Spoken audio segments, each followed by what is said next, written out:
Alright, buckle up. We're diving into the dark shit. The stuff that makes you want to curl up and shut everyone out. It's that instinct to push people away when you're hurt.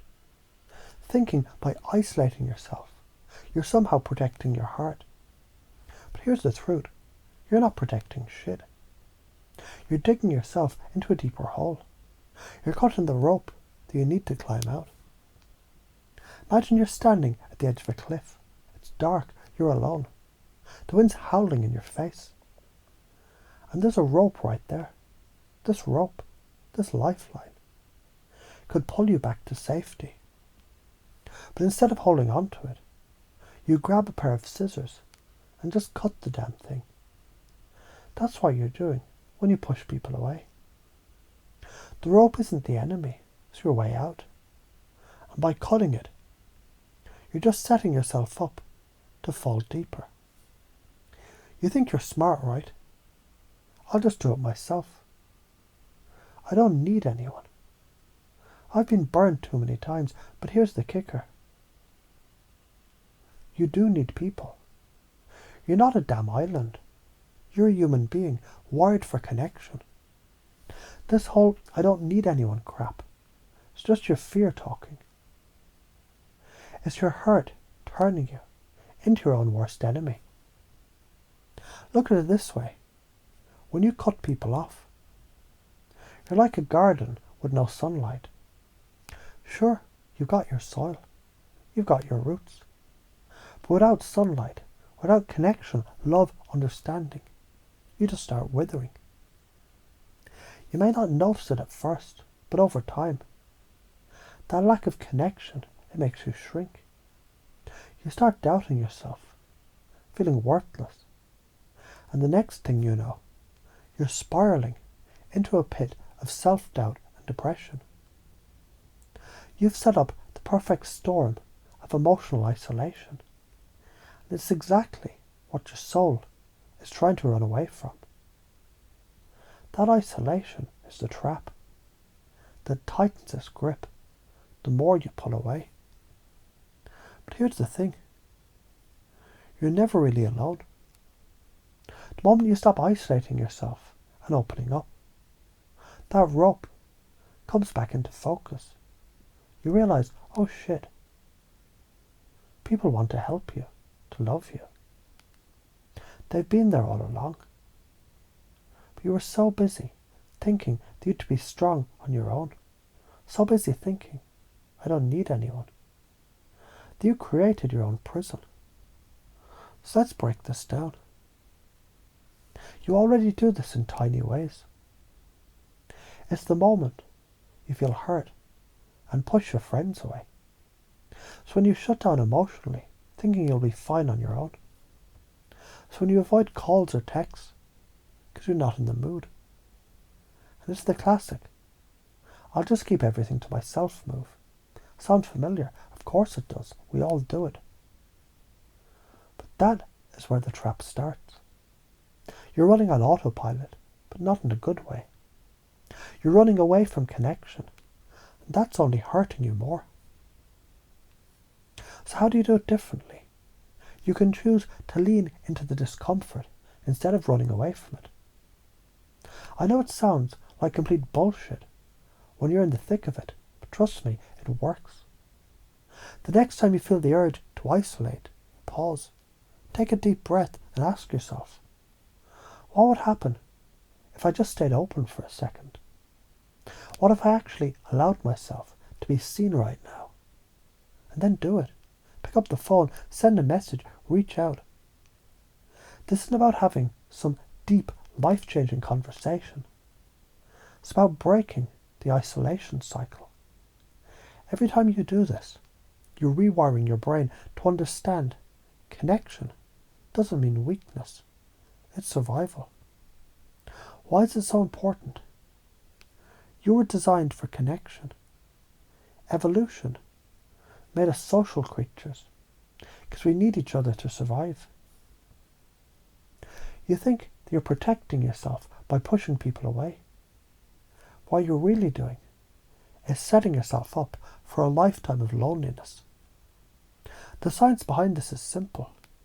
Humans need love, understanding, and emotional support.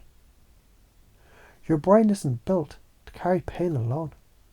It gets overwhelmed and starts shutting down.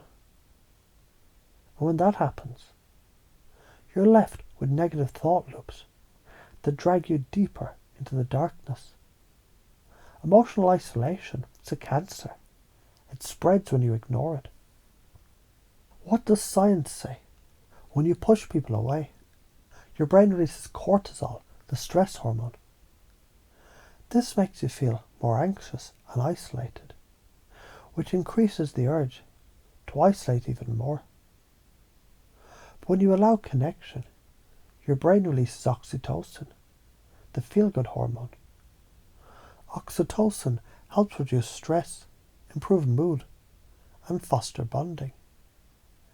It's a natural antidote to pain. You're basically programming your brain to work against itself by rejecting love and support. And when you start letting people in, you're rewiring your brain to be more resilient, more connected, and overall better at life. Karma doesn't give a shit whether you're ready for it. If you continue pushing people away, that's going to come back at you. And it's not going to be pretty. It's like a boomerang of loneliness. It'll keep smacking you in the face until you learn your lessons. You'll find yourself surrounded by people who are emotionally unavailable, or worse, no one at all. You'll end up resentful of the world, mad at everyone else for not being there when you needed them. But here's the brutal truth. They were there. You just cut them off. And that's on you. So why are you afraid to do this? The fear of rejection, judgment, getting hurt again, it's real. But here is what's even scarier. The fear of staying stuck in your own pain. You can keep running from connection, or you can face the discomfort, open up and allow yourself to heal. What's the alternative? Staying in this miserable cycle, cutting everyone off and pretending like you're fine. Come on, you know that's a lie. When you're confused, your brain is more open to change. Confusion creates an opening, a gap, where new beliefs can slip in. So when you feel that fear of connection, that confusion, know your brain is preparing itself for a shift. You have the choice to either stay stuck in that confusion and spiral into more pain, or take a chance and break free. Every time you open up to someone, even if it feels like you're walking on shaky ground, you're breaking the pattern, stepping into a new belief system, one where you believe connection is not only possible, but essential for your survival. So why do we get stuck in limiting beliefs? Because we've been conditioned by society to think emotional independence means strength, that being vulnerable is weak. But here's the real truth. Vulnerability is strength. The bravest thing you can do is reach out when everything in your body is telling you to hide. The patterns you get stuck in, those automatic reflexes to shut down, to isolate, they're not your fault. They're learned, not innate. But you can unlearn them. The moment you decide to break the cycle, you start the healing process. And it starts with breaking free from the I don't need anyone mentality. How can you pace and lead others to break these patterns? Pacing is about meeting someone where they're at emotionally. So when you're feeling isolated or pushing people away, you've got to first acknowledge that feeling. Don't lie to yourself. Yeah, I'm scared. I don't want to get hurt again. Then lead yourself to the other side. What if connection could heal me? What if reaching out just once could change everything? Each time you pace and lead yourself out of your comfort zone, You break free from the isolation trap.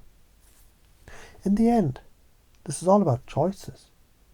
You can choose the isolation trap, or you can choose the lifeline. It's your choice. But remember, every time you push people away, you're just making the hole deeper. And the longer you stay there, the harder it is to climb out. So grab the rope, let people in, choose connection, even when it feels like your brain is telling you not to. Because when you do, you start transforming. Your whole life changes. You'll begin to see things differently, feel differently, and be different. But it's on you to make that choice.